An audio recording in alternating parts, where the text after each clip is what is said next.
Hello everyone, welcome to another GT Sport Daily Race C Racing Strategy Guide. It's week 31 of 2021. We're heading to the ever dangerous Suzuka Circuit in Japan, and we're taking the slightly more sedate category of car in Group 4 around this dangerous circuit. So let's take a look at the detailed settings. We have 9 laps to get round, tyre is at ×8, fuel just at ×2. We only have the racing medium tyres available, so no choice of tyres and therefore no mandatory tyres. And everything else is as you would expect, with BOP on, no damage, rolling starts and slipstream on real. So yeah, you kind of initially look at these settings and think to yourself they're a little bit disappointing. Much like everybody else, I do prefer Daily Race C to have a choice of tyres. Very often when they go for the no stoppers it becomes a little bit boring, but I think they've gone for a slightly more interesting choice here by just giving us the medium tyres and tyre wear being fairly high at ×8. Suzuka is also very much known as a tyre muncher, and it's also a pretty long lap, so 19.5 minute race, no stopper on the mediums with ×8 tyre wear.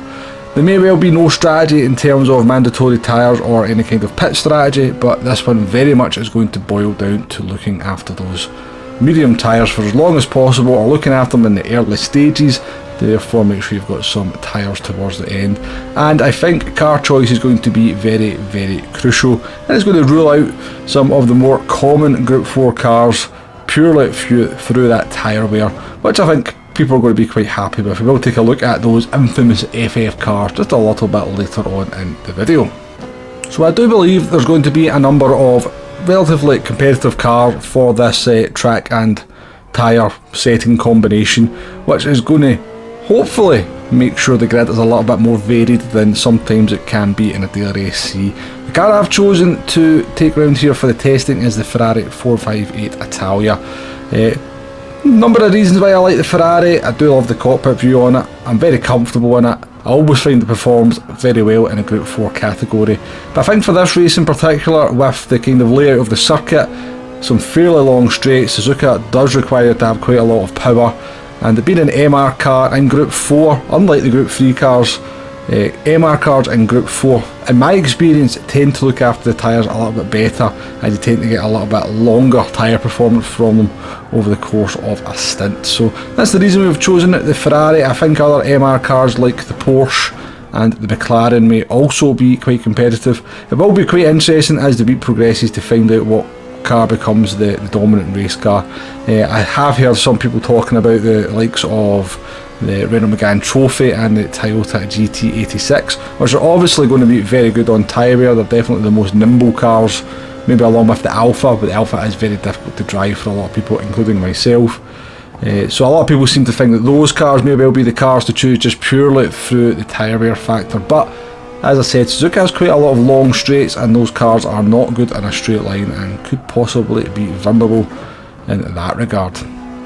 So we have it sneakily just transitioned to the last lap here in our Ferrari, and you can see from the lap times on the right hand side that the tyre deg is quite severe.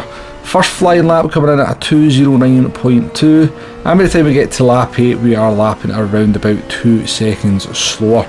So quite severe degradation in lap time. Also consider we are burning the fuel off there quite a lot as well. Fuel not an issue, very rarely is an issue in Daily Race C. You're going to finish the race with around about half a tank of fuel, so the car is significantly lighter towards the end, but even with that the tyre wear is so severe the cars are lapping around about 2 seconds a lap slower compared to what they can do at the start of the race. So it's very much a case of looking after the tyres in this one.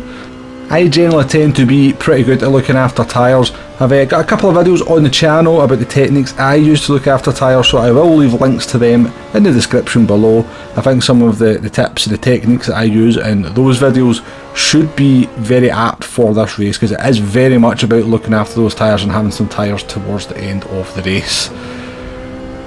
So we are here on the last lap now, coming down the back straight towards 130R. 130R really does become a challenge in any car, I guess, as the race progresses. The car does change quite a lot from lap to lap, so you're going to see quite a lot of people, I think, ending up in the sand or running wide and having all sorts of accidents, just not adapting for those tyres changing from lap to lap. So again, interesting aspect to the race, should make things quite interesting.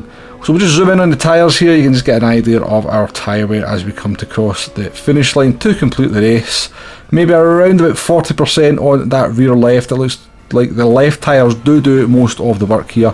There is quite a lot of fast right hand corners which will load up those tyres.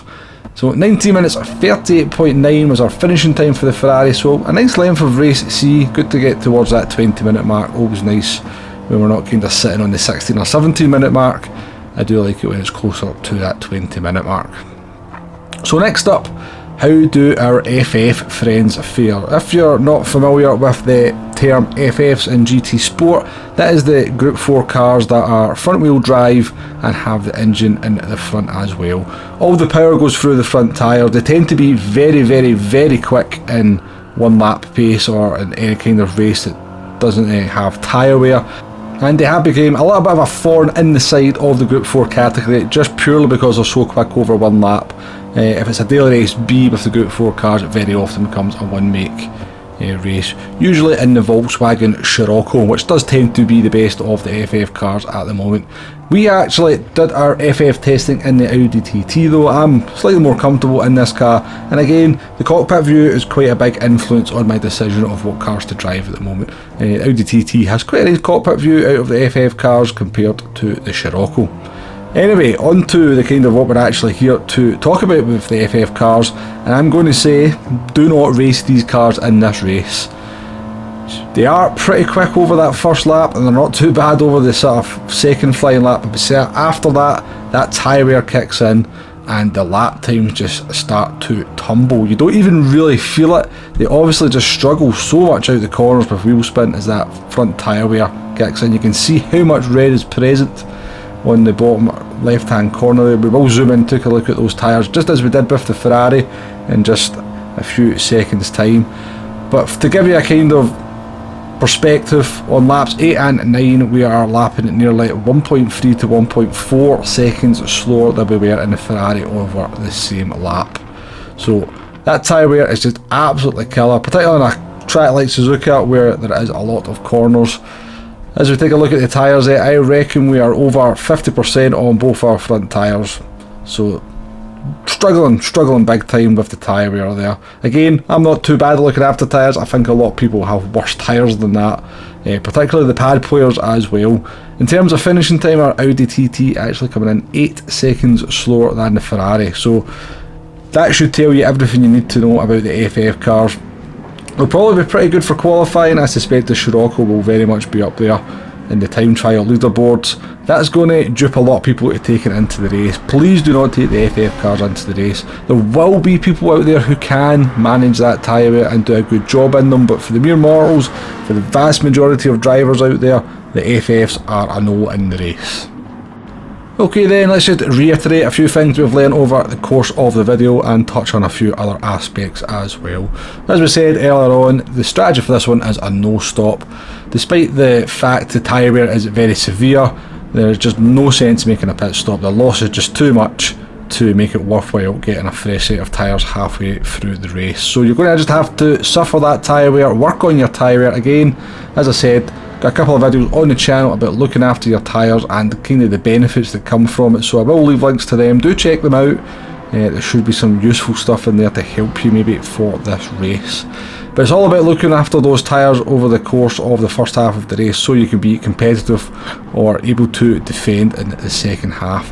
In terms of cars, I think car choice is going to be very crucial. We've touched on the FF cars, do not touch them in the race.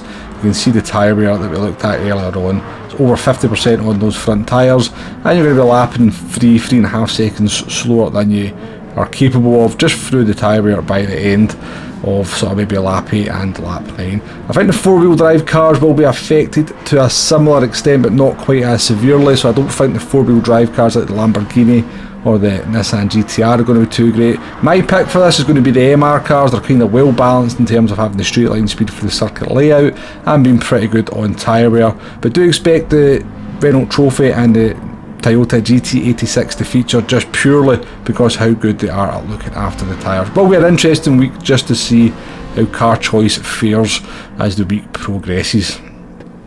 So that's that covered. Before we move on to the lap guide, I just want to put a warning out there. that you need to give Suzuka a good bit of respect. It's a very, very slippy circuit. It's very easy to make mistakes. It's not like Bathurst that we've had last week, where if you make a mistake, you hit a wall and you're straight back in the track. There is lots of runoff, lots of gravel traps that will catch you, particularly into turn 1. Be super careful on lap 1 into turn 1. I have had several excursions just through the cold tyres. They've caught me out 3 or 4 times, even in the Audi TT when we did some testing and that. So yeah, lap 1, be very careful into turn 1, but just generally respect the circuit. Suzuka is very unforgiving if you run wide with some very, very, very slippy AstroTurf. Let's finish the video off though with a sort of lap guide around Suzuka. We're in the Ferrari 458 Italia, brake balance is at +1, and we're heading down turn number 1. And you're looking for the 50 metre board or the little bit of tarmac on the left hand side. So a trail braking, balancing the car into turns 1 and turn 2 and into the S's we come now. So again, this is where a lot of the tyre is going to be suffered, so the smoother you can be through this part of the track, the better for your tyres. It's just a case of finding a little bit of rhythm and then kind of guiding the car through there, keeping your kind of minimum apex speed as high as possible. Into Dunlop curve we come now, just a little bit of a lift off the throttle, but certainly in race trim to make sure you don't run wide. You can have lose a lot of time by running wide there into Dunlop. Into the Degner, the 50 metre board is your kind of reference point. Cut quite a lot of the inside of the first corner. Don't run wide, the AstroTurf will pull you off. Into Degner number 2 and under the bridge and up towards the hairpin. The curb on the right hand side, the end of the curb there is your kind of braking reference. Get the car overslowed, get it nice and straight and pointed out the corner to sort of minimise that wheel spin and tyre wear. And now we're on the drag. The curved drag up towards Spoon curve. So the reference marker for Spoon is the sort of strip of grey tarmac on the right hand side. You'll see it just here, just before the 50 metre board. Down into 4th gear, don't run wide onto the AstroTurf there, it will suck you off.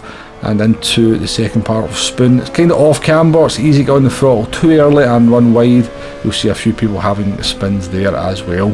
Now we're on the back straight as we run down towards 130R. 130R is not full throttle, it's a proper corner that has to be respected in the Group 4 cars. Just a kind of lift as you get to the last of the brake markers. And now down towards the chicane. And you're braking maybe around about 110, 120 metres into the chicane. Taking lots and lots of curb.